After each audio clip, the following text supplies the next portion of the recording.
Hello, welcome. It's good to see you. You're joining us for another episode of the Comicsly Podcast, the official podcast of Comicsly.com. My name is Joseph, and this is episode number 13. On the program today, the Vision comic book from 2015-2016, and the WandaVision TV show recently released on Disney+. On today's episode, we're going to spend the first half talking about the Vision comic book from 2015-2016, getting into what that comic book is all about, right? It's Vision as we, not the same Vision we see in the movies, but that character trying to, after he spent some time with the Avengers, trying to start a family, a nuclear family, a wife, a daughter, and a son. And what happens, or all the things that sort of make that difficult for him. So we're talking about some of the themes. We talk a little bit about the art, and also how what we see in that comic book might affect or influence what we see in the TV show. I think not, we don't spend too much time on that, to be perfectly honest.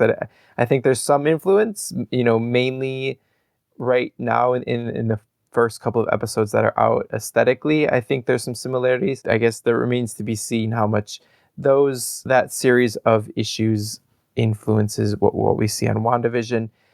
On our WandaVision conversation, we are only going to be talking about the first two episodes. I know episode 3 is out by the time that this podcast goes up. We didn't release an episode last week. We were taking a break, and we weren't able to get this episode out before the third episode aired. So I know that episode's out.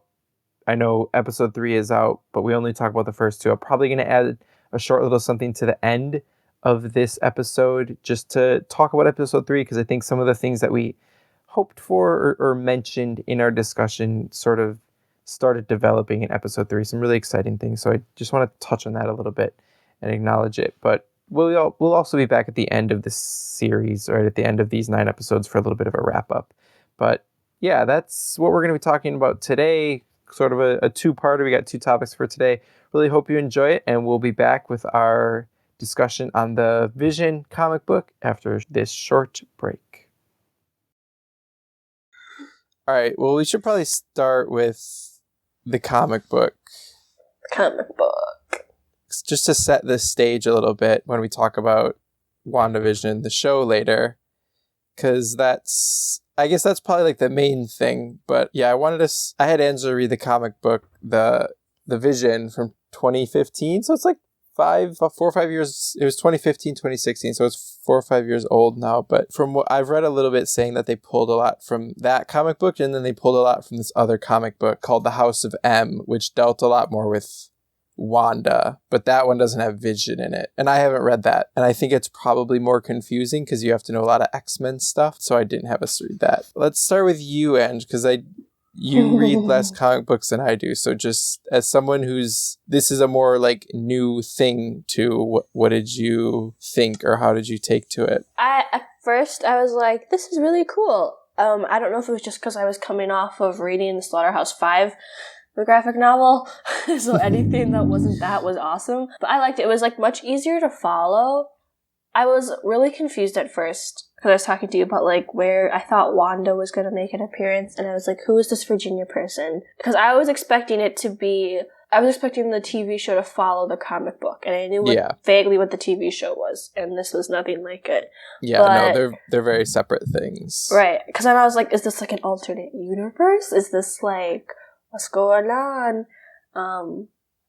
So actually, yeah, for like Marvel stuff, is there just like, so there's like a bunch of comic books, right? And then there's like a bunch of movies. Are they all, those are like different things. Like they're in different worlds, right? Yeah, they're in different. So Marvel, I forget. So Marvel there's multiple, and I guess I don't know if this is still the case. I think after an event, after some comic books that came out last summer, there might only be 1 or 2 Earths. But it was the case back when this book came out that there were a lot of different Earths, right? There's a lot of different realities. There's a lot of different realities, right? And so our Earth is like one reality. And it's like that episode of Community. Yeah, sort of like different. It's sort of like the Community alternate timelines, right? Where they're playing out in parallel, right? And where it's similar, but major events turned out differently, right? Which sends the world going in a different direction. So the one that, and I'm going to get some of this wrong, probably, because I know like most of this, but not perfectly. The one that most sort of mainline Marvel comic books taking is Earth 616. Mm-hmm. And that's, so, right, when you're reading the Vision, that's Earth 616, right? And so that has like its own continuity. And then there are like comic books that happen in like other Earths, and they have their own continuity, right? And so actually the Marvel Cinematic Universe has its I forget what number Earth it is, but like it has its own number Earth. And it's its own continuity, because it's like when there's books where like, because there's books where characters from different Earths meet each other, and that happened where like the characters from the movies sort of met the characters from the comic books. So the characters from the movies are their own continuity, and they have their own Earth. I forget which number it is. Yeah, so this has this Vision, right, happens in the Earth 616 continuity, and there's a comic book that I read that comes out every month called The Runaways, and this is sort of getting to the end, but there's a character in here called Victor Mancha. He sort of infiltrates the Vision's household. Yeah. And the Vision figures that out and ends up destroying him. He's another synthezoid android. And he ends up killing the Vision's son. And so the Vision goes to kill him. And then the Vision's wife ends up killing him. That's sort of beside the point. So that character is in the Runaways like a couple years down the line, and he's just ahead, right? Like he hasn't gotten his body back, right? But it's like the same character, right? Like all of this stuff happened to him, but he's in a different comic book. I had you read the Runaways. I did have you read some Runaways. Yeah. I remember there was like a head, but maybe I'm just thinking I remember it. No, I had you read some Runaways. I thought I had you read older stuff, but I know I had you read a couple issues. But yeah, so like it's its own continuity, and then all the Marvel movies and now the Marvel TV shows are like their own continuity. And the TV shows, right, the reason I picked out this book is because I think stylistically and a little bit thematically, the show is drawing off of this book. Yeah, well, when we talk about the show, we'll talk about how we think it's doing that. But stylistically and thematically, the WandaVision show is drawing from this book and other comic books. So, Gotcha. All right, so you found it easy to follow. I'm a little surprised to hear you say. I thought you were going to be very confused. So what? I mean, I am. What made it easy to follow, or like what made it? I don't know. What made it easy to understand? Why'd you say that? I'm glad to hear it. I'm just wondering what. I think it was like the storyline was engaging. And when I was confused about what was happening in the story, and I was like lazy and didn't want to read the words, I just looked at the pictures. Okay. Yeah, I guess I'm not a big fan of comic books, because I feel like I like to just read because like when I was reading it, there was like a bunch of different bubbles all over the place, and I was like, which bubble do I read first? I just wish it was like lines, like a book. Okay. So it's generally still like left to right and then down usually, but I get distracted by like bubbles. I get this thing sometimes with comic books where I have to remind myself to really look at the pictures, or I focus on the words too much. Yeah. So I think that's kind of easy. I think that's a little bit easier with this book, because there's not the most, it's good looking, it looks good, but it's not the most dynamic. A lot of it isn't the most dynamic comic book art you've ever seen, and I think there's a reason for that. We'll get to that in a second. I don't want to like run it's it's kind of long, so I don't want to like run through the whole what happens, right? But broadly speaking, Vision, right? The Vision from Avengers Age of Ultron, right? It's roughly it's a little bit of a different story, right? But it's still that he was created sort of and his creation is very much tied up with Ultron, who is bent on destroying the world. He's very much influenced by Ultron and Ultron's goal of trying to destroy the world and having to sort of work against that programming, right? And so in this comic book, right, he's already a part of the Avengers. He's already, as they say a bunch of the times in the comic book, he saved the world 37 times. And now he's trying something different, right? And specifically the thing that he's trying to accomplish is, what does it look like for the Vision to have a family? And what does it mean for him to have a family in a world that's still not, doesn't totally know what to make of him, right? And so he has right, it's a nuclear family. He has a wife, and he has very traditional, right? A wife, a pair of twins, a boy and a girl, and they're trying to live the book comes back again and again to this idea of normal. They're trying to live a quote unquote normal life, whatever that means for them, and sort of everything that entails. And it's the thing that continues to happen is, right, they're finding that as much as they want that, the world won't let them, right? And almost in this sort of faded sense, right? Where I don't know if you got this from the beginning, Ange, but I guess did you, those first couple issues, did you have an idea of how this would end up, right? It tells you a little bit some of the bad things that are going to happen at the end, but I don't know, what did you have an idea in those first couple of issues, where you thought it was going? Or were you surprised by where it went? I mean, I wasn't expecting the mom to go all crazy. I guess she didn't go crazy, but I wasn't expecting her to be such a big character. Oh, okay. Do so much. I don't know. I guess I was hoping that they would all be accepted and everything would be chill. Mm-hmm. But that didn't happen. No. And it's not for any fault, or at least I don't think it's for any fault of their own, right? Mm-hmm. Because I think the thing that you see, the book kind of sets up that this is Vision trying to, or the book sets up that this is, well, I guess I'm thinking about the beginning, and I don't really know if it says specifically what Vision is trying to do.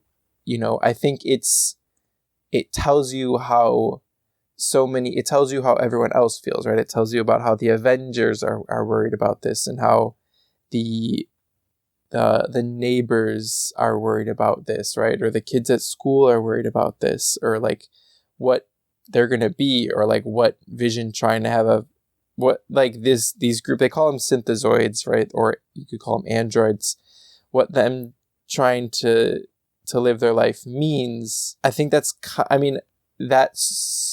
is sort of the point, right? Is that no one else, or the reason I guess it goes bad is because no one else has to answer that question, right? No one else has to you don't have to answer the question of why you trying to live a normal life, right? And so when that question keeps getting put in front of the Vision and his family and everything, right, it grates on them, right? And it runs them down, despite their best efforts to not do that. I don't know.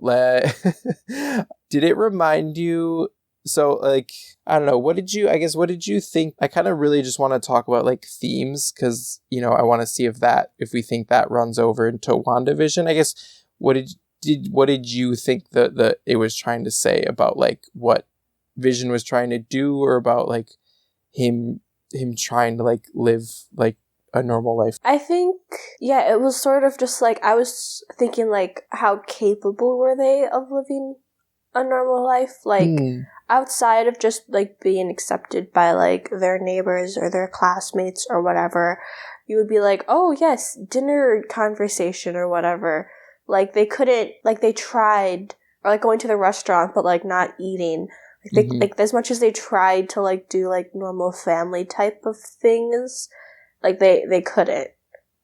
And I don't know if they wished they could or something. I don't know. So I think that's a really interesting question, right? Are they capable of living a normal life, right? But what do you I guess when we get to the end, right, we get to there's a couple of scenes. There's one scene in particular when I think it's in like issue 6, right? You remember that one where there's like the dialogue about the computer science problem and N versus NP? Yeah, I had to look it up, and then I saw it was math, and then I didn't look it up. Okay. Well, so in the issue, right, they break it down. I've read about this, but I'm going to mostly just, I don't know the specifics, right? But in the issue, it's presented as N is the number of problems that can be solved by a computer. And NP is the number of problems that can't be solved by a computer. Oh, okay. Right? I think, yeah. Okay. Or and the opposite, whatever. I don't know. But so the question is like, does N equal NP or does N not equal NP? N equals NP, right? Then with enough like effort and time, humans using computers in conjunction with computers can sort of solve every problem, right? It's a question of effort and time. But if N does not equal NP, that means there are problems that just inherently can't be solved, right? And so what do you sort of do in the face of that, right? And so this dialogue is sort of running, or there's this narration running in the background of this issue, right? Which is sort of presenting as if humanity is, right, or what it means to be human is the issue that Vision is trying to solve. But I think that issue specifically sets up this idea that he knows it's not something that you try to solve, right? There is no solution for what it is, right? So that this idea of like what's normal or acceptable is sort of, it's arbitrary, right? It's like culturally, it's something that's culturally created, but there is no like right or exact answer, right? But like it's, as like an android, right? As someone who, or as a being who has like circuits and like wires instead of the way that we think of like a heart and a brain, right? He pushes on, even though even the humanity is not a computation, it's not something he can solve, right? But you like push on just like any other person would, right? And so I think that issue, I wonder if that issue kind of like refutes this idea of like what you were saying, like does it kind of refute that idea of like, are they capable, right? Because like, well, what does it mean to be capable of like living, like what does it mean to, like what's a normal life, and then what does it mean to be like capable of living a normal life, right? Because if that idea of normal is not something that like can be figured out or reduced to like a single answer, then there is no, then it can be anything, right? Then it can be anything, and it's what that individual person says it is. I don't know. Would you agree with that, or? Yeah. Yeah, I didn't think about it that way, but yeah. Well, no, I don't know. I just like that, because that stuck out to me in that issue. And then also at like the end when right? So at the end, Victor Mancha is sent by the Avengers to infiltrate their household because they're worried about him. Vision finds out that they've been spying on him, and sort of in the process, Victor Mancha kills the Vision's son, and the Vision goes to get revenge, right? But there's this fear that in doing that, Vision is going to destroy the world, right? And so the wife, knowing this is a fear and knowing what Vision is capable of, she's wondering what she can sort of do to prevent this, right? And so she ends up being the one who kills Victor Mancha, rips out his heart, right? He's not dead because he lives on in later comic books, and she gives herself up to the police, but she also causes herself to self-destruct and essentially die, right? And so Vision loses his son and he loses his wife, but there's something in that last issue, right, where, and this is something that it came up previously, right? It came up in that N versus NP issue. I think that's issue 6. People think of this Vision and these families, right? They think of them as more robots or computers, right? Or things that are soulless, computer running computations, right? They don't think of them as persons or as having humanity, I don't think.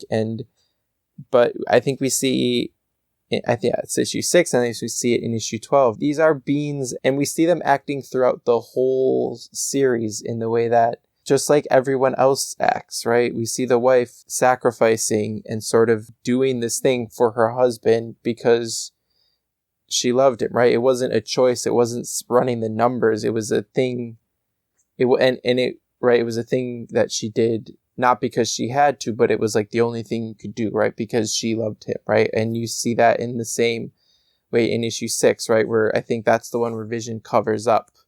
His wife has sort of done something and he covers up for her, right? And he's not acting because he's like, this is the statistically the best thing to do, right? He's acting because it's the only thing he can do in that situation because that's his family, right? And so we see the Visions sort of acting on these but on these same instincts that everyone else does, but they won't sort of like recognize that and recognize the humanity of them, I think.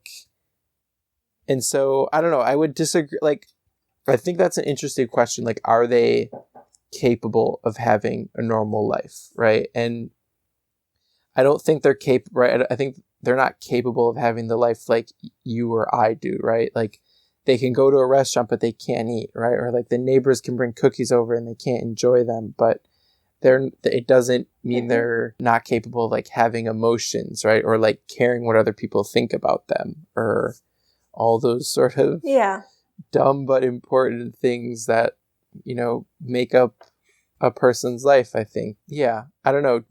One of the things I really liked is how the daughter, right? Like, she keeps playing back that one like moment in when she has a lab partner, right? She has a chemistry lab partner, and this appears to be the nicest thing anyone ever said to her at school, right? Specifically because the kids have a really hard time at school. It's just like, they're walking down the hallway and he's like, yeah, you're pretty cool, right? And that's something that she plays over and over again, like in her room by herself, just like that audio clip, which I don't know, that was those moments when I was, I think the book goes out of its way again and again to show you that they don't have like skin or blood or whatever, but like they're just like the rest of us, even though no one will let them be. I don't know.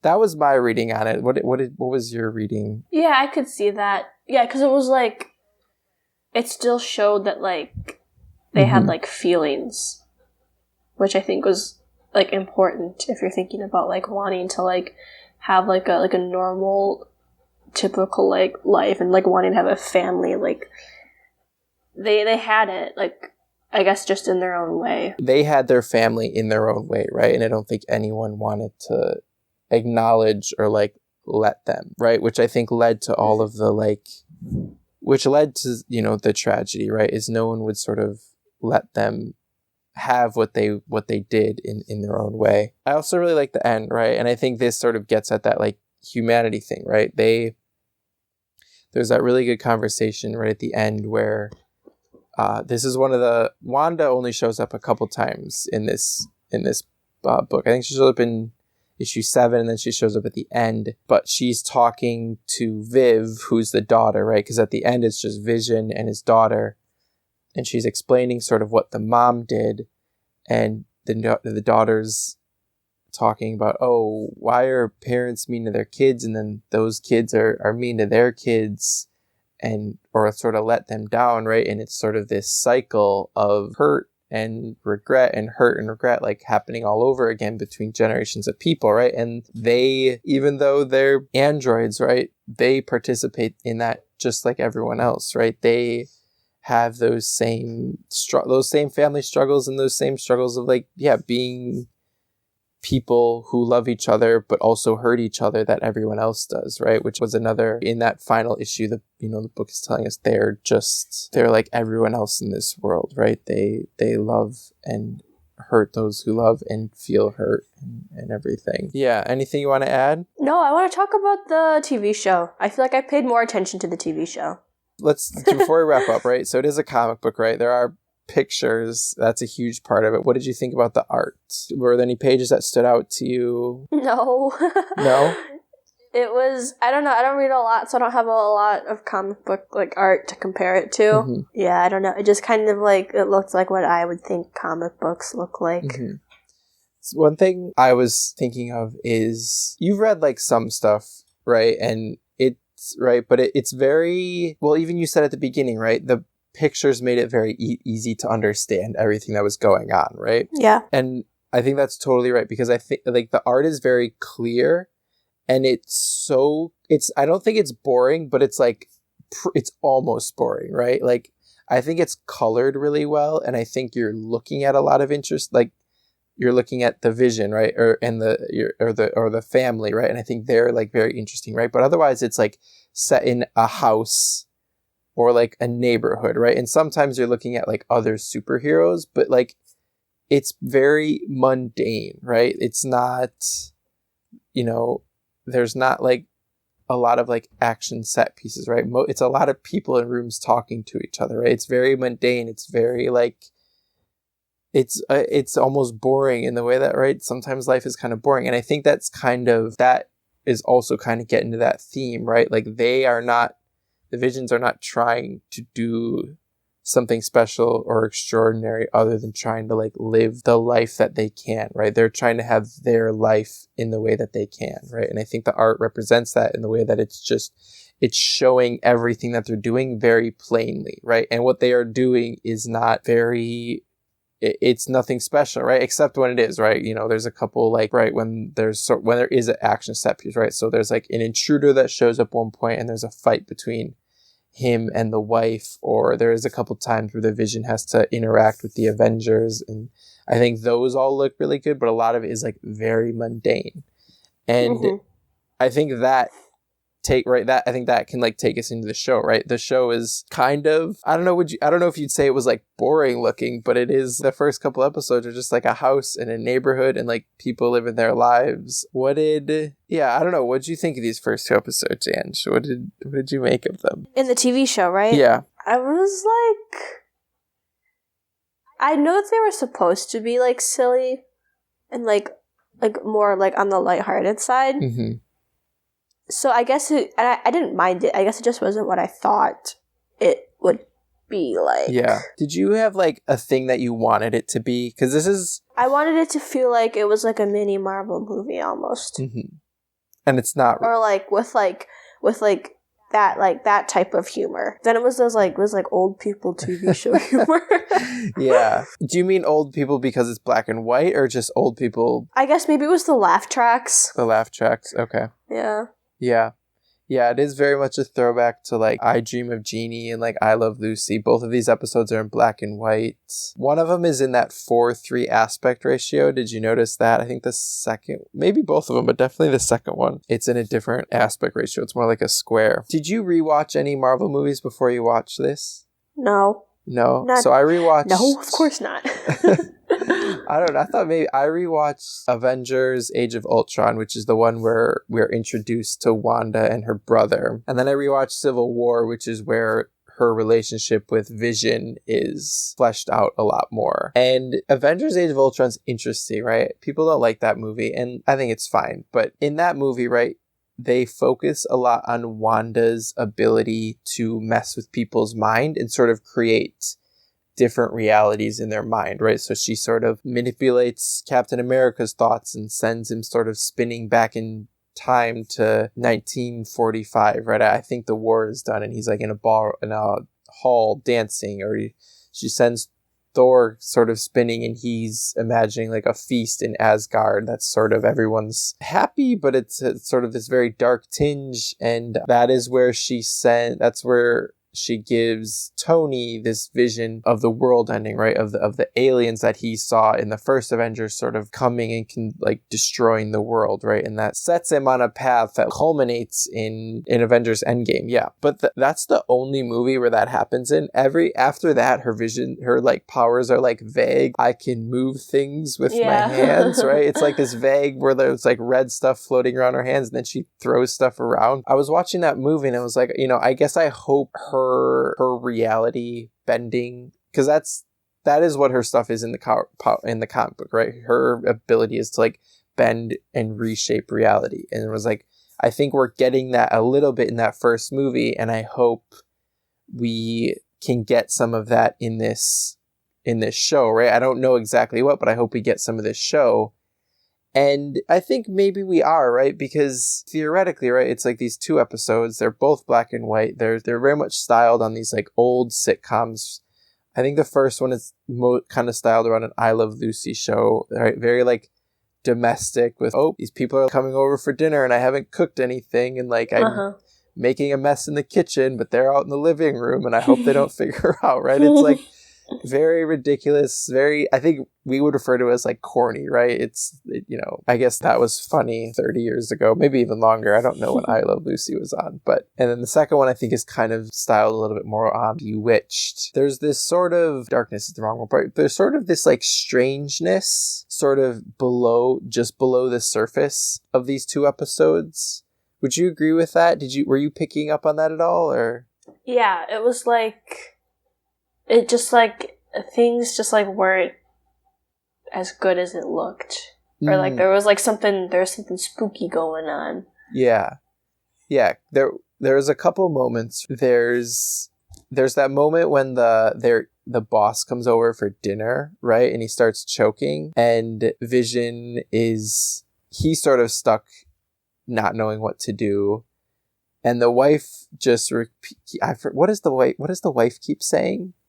She keeps saying like knock it off or something. Yeah, or like she was like in like denial that it was happening, but it was like weird. Yeah. And then, right, it takes Wanda being like, Vision, do something about it right now, right? It's like Wanda has to be the one to take control and say what is going to happen in that situation. So Vision like stops him from choking, and then like the wife the guy who was choking doesn't seem to know what happened, and the wife doesn't acknowledge that anything happened, and then they just like get up and leave. And so there was that, and then there's also right at the end of episode 2 is kind of maybe the strangest moment of the show so far. So they're outside in the street and they see like, what do you call those things in the street? The like metal pothole? Yeah, they see like the pothole cover starting to come off and someone's coming out, right? And then this man in a bee suit with like bees around him climbs out and he looks at them, right? And Wanda's just like, Yeah, right. And it's Wanda, right? It like the camera zooms in on Wanda and is like, I forget, she's like, nuh-uh, or this isn't happening or something, right? Yeah. So I think this is it like her, or is it like her like reality, or is she like making everything happen? Yeah, well, I don't know, right? So if we think back to the end of Avengers, I think it was the first. What was the first? It was Infinity War, right? Infinity War is when Thanos does the snap, right? Yeah. That's the first one. And in the second, Endgame, but tried to undo the snap. Mm-hmm. Yeah. So at the end of Infinity War, remember, he pulls the stone off of Vision's head because he needs it for the Infinity Gauntlet. So Thanos pulls the stone off of his head and Vision goes all gray and dies. And then we don't see him in that second movie, right? We don't really get a like super strong reaction to what Wanda feels when that happens to Vision.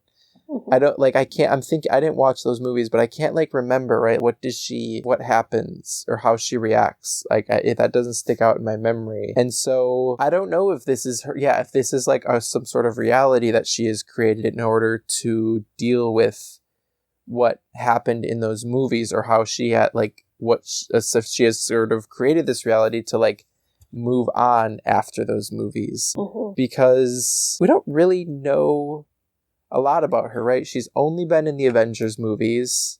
She lost her brother in that first one, right? And that's a huge moment in that first one, right? Because she feels him, they're twins. She feels him get shot and die. And there's like this huge she releases this huge like burst of energy, like when that happens, right? It's a sort of kind of this striking moment in the movie, right? And then she goes and hunts down Ultron and like pulls out his heart, and it's like, this is how you made me feel, right? So that's one of, like, we haven't gotten a lot of moments in these movies sort of letting us know how she feels and how she thinks about things, right? But now she's had her brother taken from her. Vision may or may not be dead, and so I don't know. I get that feeling from these first two episodes, right? That this show is very much about her, maybe more than it's about him. It's about her dealing with everything that's happened to her ever since she was turned into a superhero, right? Because she was turned into a superhero by Loki's staff, right? She didn't she isn't like Captain America or like Iron Man in the way that she like invented a suit for herself or like signed up to be a superhero, right? Like she didn't really have a choice. Someone turned her into this, right? And how does she feel about that? And sort of how does she deal with, right? And since that has happened, she has like undergone a lot of loss. So how does she deal with that? And I don't know. I hope we get an answer to that in this show, right? Because I think she is really a really interesting character, in that she's not like the rest of them, right? She's not like Iron Man or Thor or Captain America in the fact that she didn't really choose this to happen to her. Mm-hmm. I don't know. Do you have like anything that you want this show to, like, you said you wanted it to be funny, you want is there anything else like you want this show to like be, or like to find out from this show? I don't know. I think it'd be cool if it was kind of like reminded me of like Umbrella Academy, because like sometimes it did, because it's playful and it's like weird and bizarre, but like there's also like substance. Mm-hmm. Mm-hmm. I feel like that would be like a cool way to go with it if it goes like that. Mm-hmm. What do you mean, like substance? Do you mean like there's like, you can see, like there's like jokes and stuff, and there's like bad guys wearing like animal heads, but there's also like you could see like themes. There's like still like a layer of seriousness, mm-hmm. and like I guess urgency to like whatever like characters, like the characters you still are like, them, and like it's not just like a funny show. Mm-hmm. Do you think do you get that from most Marvel movies, or do you think there's less substance in most Marvel movies? It depends on which Marvel movie, I feel like obviously the last one, I forgot what it's called, Endgame, yeah. Like obviously that one was like, because like the dude died. But that's not even necessarily like, that's sad, right? But that's not even necessarily substance, right? Right. I guess I would have to like rewatch it. Do you think you've like have you watched a Marvel movie and you're sort of, you're like, wow, that was really like, and these movies don't all need to make you think, right? Because I don't come out of like watching Marvel movies with like a different like view on like the world or anything. Like they're not giving me any like life lessons. And I mean, neither really is Umbrella Academy, but like I feel like you get to know the characters better in like a TV show like Umbrella Academy, or you get to know like their conflicts or their struggles. Whereas like you don't get to do that over like 2 hours. I guess so when I was watching Age of Ultron, right, I think that's an interesting movie, right? Because it's sort of, and this happens in Civil War as well, right? But in Age of Ultron, right, they're having to deal with Ultron, who is sort of the manifestation, right? the Avengers are essentially the police, right? They're this like private police force who fights aliens and who they have sort of determined are the bad guys, right? And Ultron's sort of like this manifestation of like, well, you've said the bad guys are this, and you created a computer program to do that, and now I'm that like computer program come to life. But like, what happens when like you're so I guess maybe that's more like Civil War, right? But what happens when like you deciding who is like good and who is bad like pushes back on you, right? Because Ultron is pushing back on them about that, right? And so there's an interesting line at there where I forget the context, but he's talking to like Tony Stark and Captain America, but he says you mistake peace for quiet, right? And that's a really interesting idea, right? Because I think that's something that sort of relates a little bit to what we sort of have been seeing a lot as like this summer and like going on this year about there's, people who want their like, go to, right? There's certain people who are like, they're like, go to the polls and like deal with all the issues and like get everything right the way, however you want the government to change or whatever you want your elected officials to do, like do that at the polls, right? Do that with your vote, right? Which is the sort of way of doing it quietly. And then there's, being active and vocal and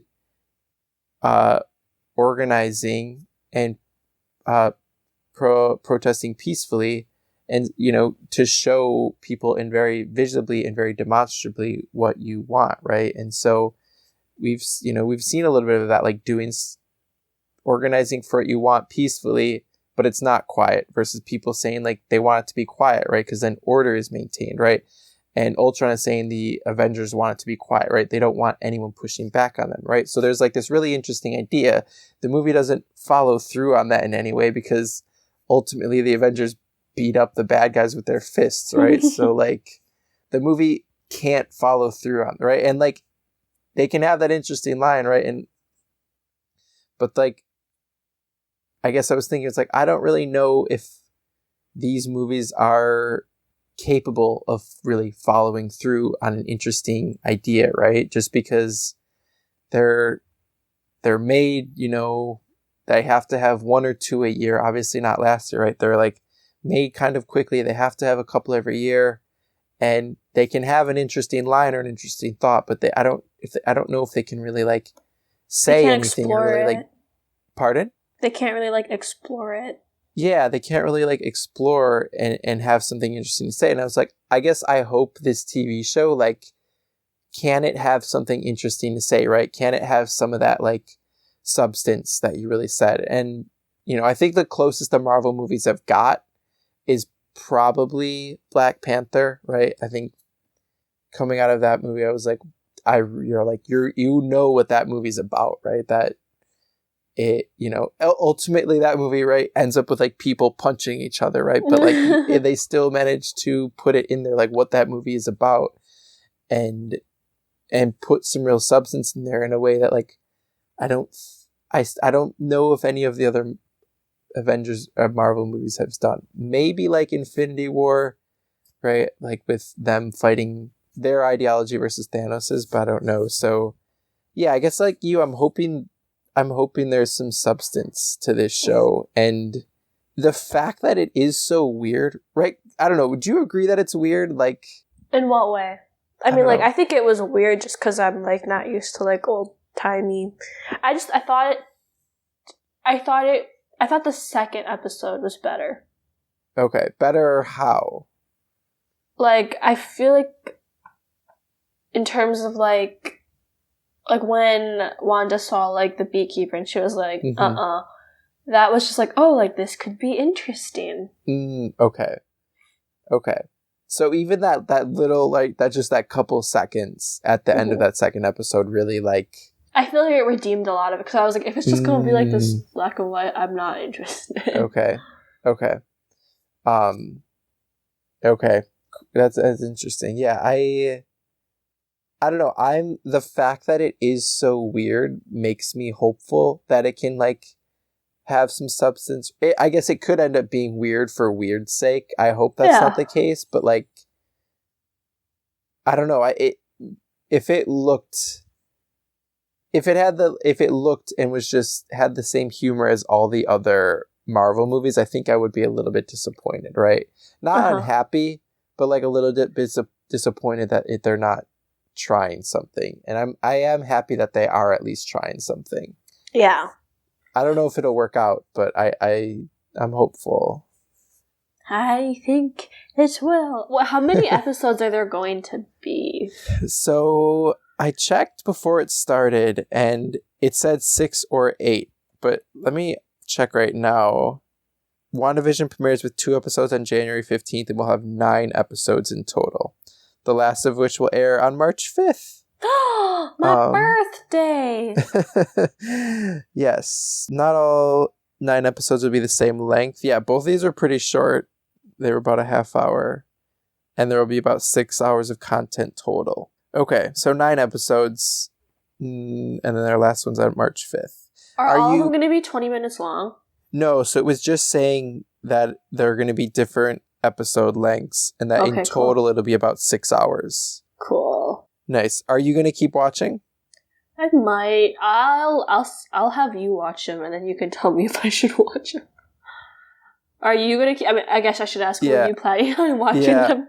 No, I'm definitely going to keep watching. Well, I'd like to come back at the end of the season and talk about it all. If it's good, we'll do a wrap up episode in a couple months. Okay. Okay. Yeah. Sounds good. All right. You ready for last part of the show? Yes, I am. All right. We are going to take a short break, and we'll be back in a second.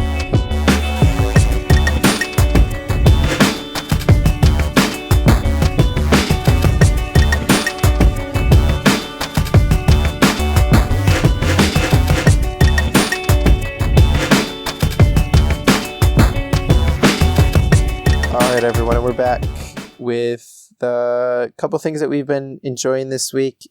Angela, why don't you lead us off with what you've been enjoying this week? Community, the TV show. Nice. Not the sense of community. That's also good, because we shouldn't. No, because it's a pandemic. No community. Yeah, but you can have. There's online communities. Yeah, I know. Also, side note, I've been watching Survivor. I'm watching, I think season 20, The Heroes versus Villains, and there's this one guy who keeps on using really big words, and I've learned many words. What's a word? What word have you learned? Engency. I don't know. What's that mean? It's like a sense of urgency. Hang on, I'm trying to look at define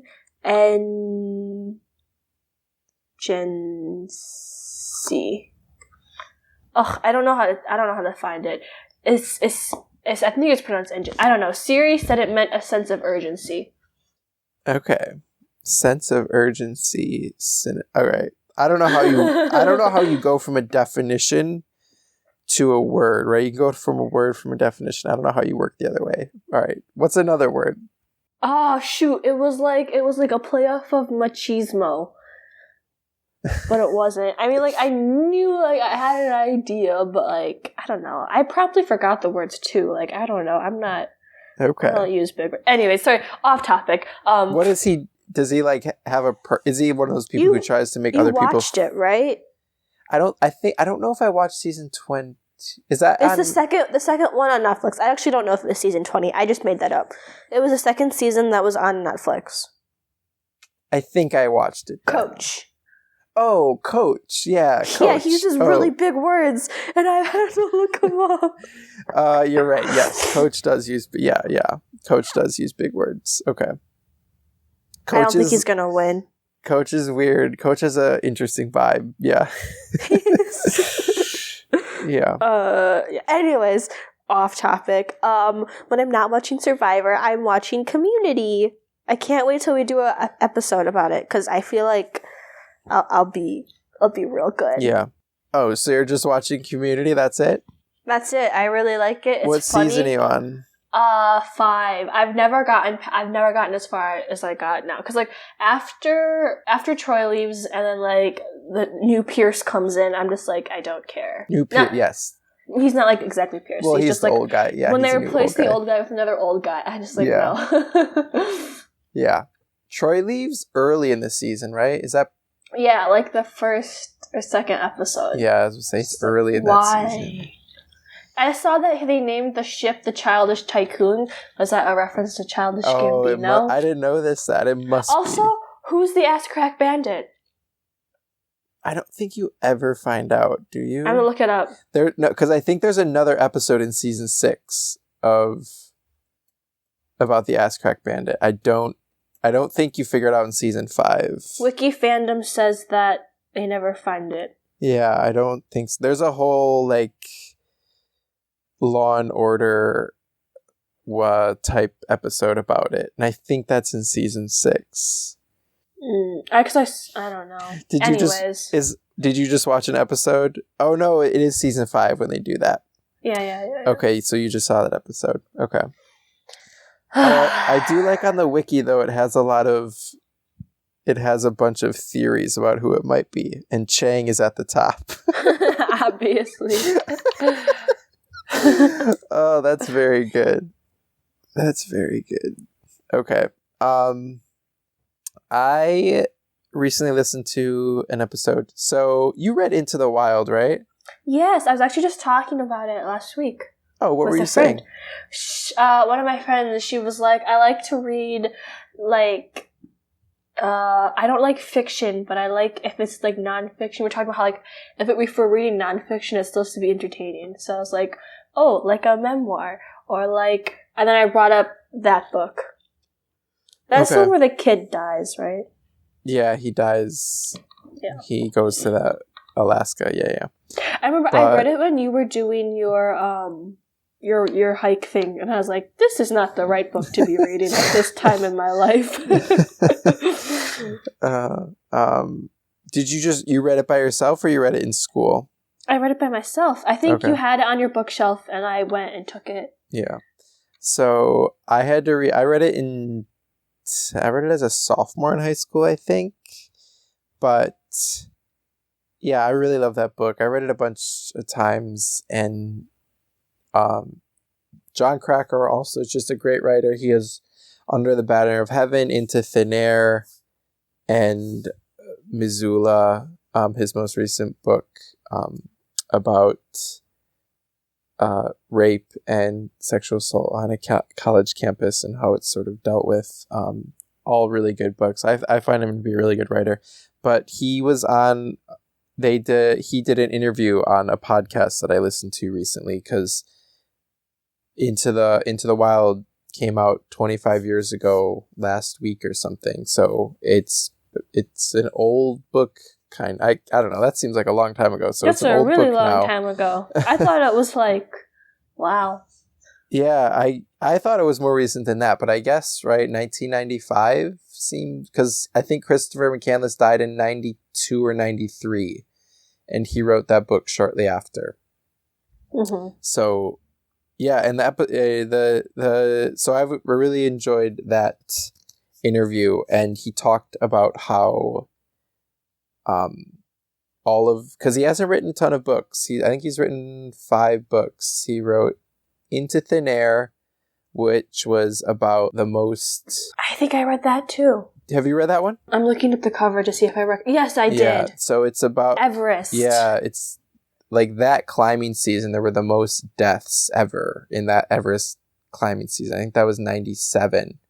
That was his second book. And he was there for that. Like, he just happened to be there when that happened. And so he wrote about how he got PTSD from that experience, and then it was really, really, like, he knew he needed to write the book, and it ended up being a huge deal, but that book took a ton out of him, and how writing Under the Banner of Heaven, right, which is about sort of, it focuses around a specific instance where some Orthodox Mormons killed these people in the name of God, and so, but it's also like a broader look at religion, right? And like how that took something out of him, and then about how his book Missoula, right, just looking at how sexual assault is dealt with on a college campus, right? He's written these books that have taken so much out of him, and that he says that he kind of hated writing them, right? There's a sense in which he likes writing, but some of these books he hated writing, but he says he didn't hate writing Into the Wild. That's his favorite. That was like the process of writing that is the most enjoyable, that's been the most enjoyable book for him to write. And that was his first book. And he also said he's not going to write any more books because he hasn't. The last couple books because it has been such a difficult process because of like what he's been writing about. So he said he's not writing any more books, which is sad, but the books he has written are really good, and this interview is really good, and I enjoyed listening to it. So that was interesting to hear him talk, because I've never listened to him talk. He's a really thoughtful guy, which was nice to hear. That's good.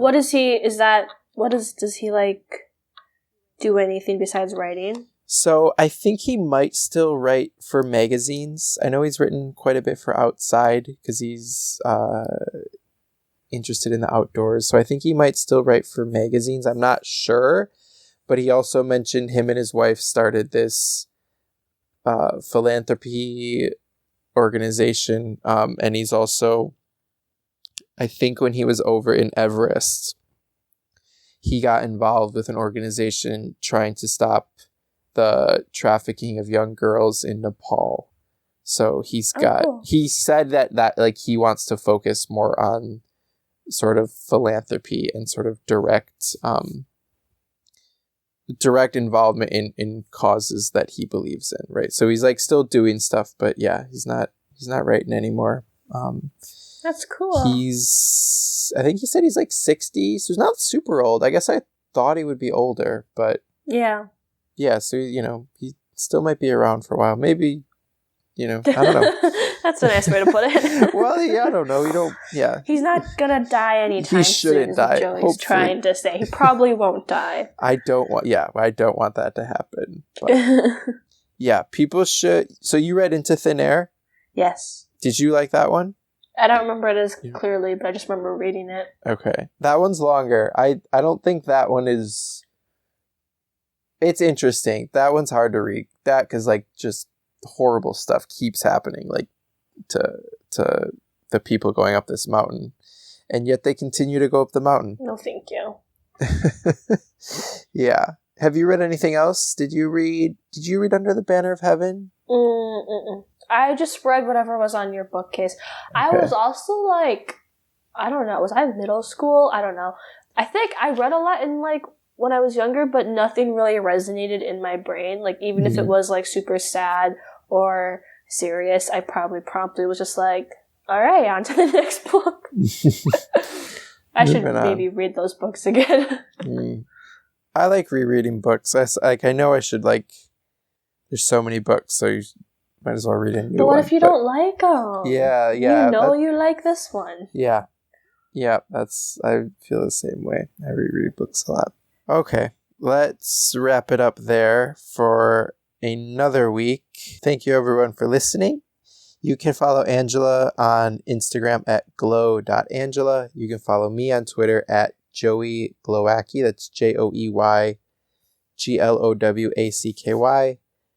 You please rate and review this episode or the podcast on Apple Podcasts or your preferred podcast listening app. You can also email the show by sending a message to podcast@comicsly.com. All the music that you heard in this episode is the song Something Elated by the band Broke for Free. You can find their music on the Free Music Archive.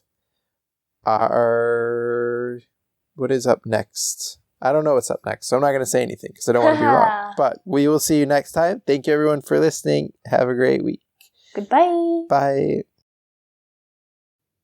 Hello, I'm back. I know this is usually where I put in some music, but I just wanted to jump in here before I play the outro music with a short discussion of episode 3 of the WandaVision TV show. In our episode, right, you know that you just listened to, we talked a little bit about how we think this is an episode, or this is a show that's really focused around Wanda, right? This, a character who's had a lot of traumatic things happen to her, right? And also a character who's unique to the rest of the Avengers in the fact that she sort of did not get to choose to be a superhero. That was not a choice of hers. And so something that we said that we wanted to see, right, is really developing how have all of the things that have happened to her, how has that affected her, right? Because I don't think any of those movies have ever really showed us her, if you want to get her interior life, right, how she feels a lot about that, right? I think the most emotion we ever get from her is that moment when her brother dies, right? And we see her go and rip out Ultron's heart, shortly after that, and say, "This is how you made me feel," right? I think that's the most interiority we ever get on that character.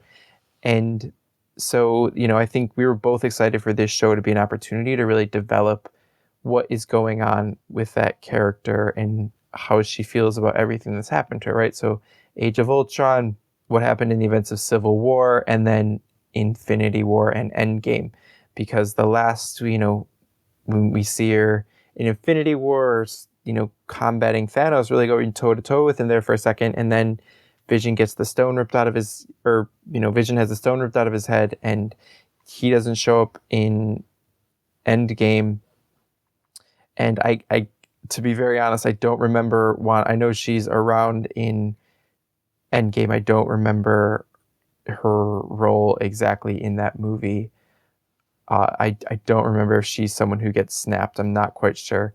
But, sort of regardless, sort of outside of that, something that we see happen right at the end of episode 3, right, is this character, Geraldine, who she mentioned Ultron, right? So Wanda has twins and she starts talking about her brother, right? And that's the first time we get, an acknowledgement that Pietro Maximoff, her brother, existed and was like a huge important thing to her when she herself has twins. And then Geraldine mentions Ultron, and it sort of makes it's a trigger for Wanda, right? It's triggering that this is something, Ultron is the cause of something extremely traumatic in her life, and it triggers her, and we see how that affects her. We see Geraldine get thrown out, it looks like out of a force field, thrown out of a reality, thrown out of whatever the thing Wanda has created, right? Because whatever is going on, right? We're in these different sitcom scenarios, right? These are situations, these are worlds, these are realities, whatever you want to say. These are things Wanda has created for herself. Geraldine gets thrown out of that, and then as the camera pans back, we see this sort of flicker of a force field, indicating that Wanda's being contained, actively being contained, right? And I don't know if she's aware she's being contained, if she's sort of been induced into some sort of coma, and what we're seeing is just all playing out in her head. We don't know, right? I think that remains to be seen. But it's a situation similar to where we saw the character in Civil War, right? Where the Avengers are afraid of her. They don't know what she can do. They know she's powerful, right? Her powers in Age of Ultron, right? That is the only time we saw those reality warping powers that she knows she have. After that, it's sort of been vague. I can move things with the red power that flows around my hands. So, I think her powers got a little bit interesting as the movies went on, but now are getting more interesting again, right? But it's a situation similar to that in Civil War, where it seems like they're afraid of her. She's actively being contained. I guess we don't know if the Avengers are doing it or if it's the government or some group of people are trying to contain her.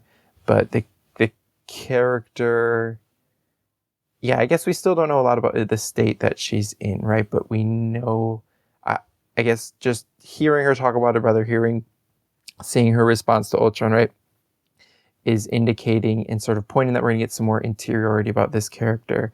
that we just really haven't gotten, right? Because I think, although Vision's in the show, I guess I am more interested in what's going on with Wanda.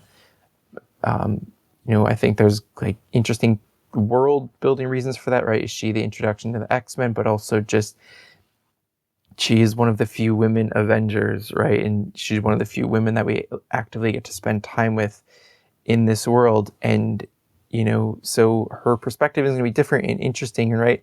She sort of fell in the middle in the whole Civil War debate and, fell on opposite sides ultimately with someone who she really loved. And so how does she feel about that? And as we mentioned in the episode, right, she did not choose to be a superhero, right? This is something that was done to her.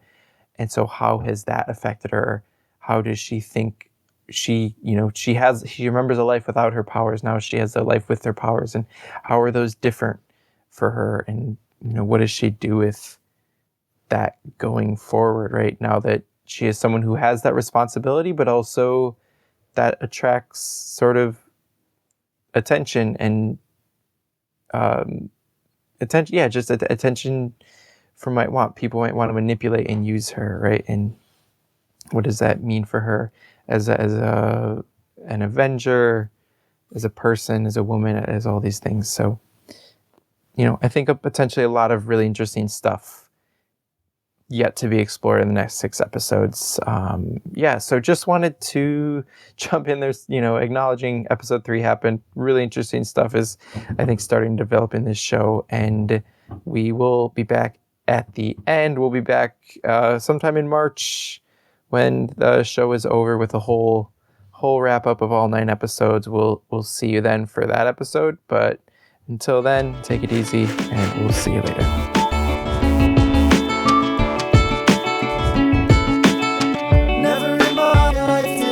Imagine it.